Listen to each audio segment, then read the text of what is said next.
बघूयात। करकरेंना लागलेली गोळी ही कसाबची नव्हती, हा जावई शोध वडेट्टीवारांनी लावलाय असं वक्तव्य भाजपचे प्रदेशाध्यक्ष चंद्रशेखर बावनकुळे यांनी केलंय आणि विजय वडेट्टीवार यांच्यावरती निशाणा साधलाय। विजय वडेट्टीवार यांनी पाकिस्तान धार्जिणी भूमिका घेतली असंही बावनकुळेंनी म्हटलंय।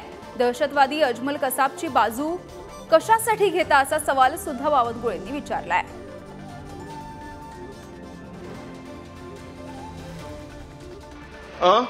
हेमंत करकरे साहेबांचा ती गोळी कसाबच्या बंदुकीतली नव्हती, कुठल्या अतिरेक्यातली नव्हती, तर ती गोळी एका पोलीस अधिकाऱ्यांची होती, आरएसएस समर्पित।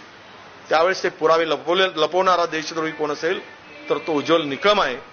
आणि अशा देशद्रोहाला जर तिकीट भारतीय जनता पक्ष देत असेल तर मात्र हे देशद्रोह्यांना पाठीशी घालणारा पक्ष आहे का, हा प्रश्न येतोय। जी लोक अफजल हम शर्मिंदा है तेरे कातिल जिंदा है ची घोषणा लावतात आणि अशा घोषणांना समर्थन देतात, अशा लोकांकडून अजून काय अपेक्षा करायची? ज्यांना देशाबद्दल कुठची अस्मिता नाही, ज्यांना केवळ स्वतःचा राजकीय स्वार्थ आणि एका विशिष्ट गटाला खुश ठेवण्यासाठी कुठच्याही लिमिटपर्यंत जाण्याची प्रक्रिया जी ही लोक करतात।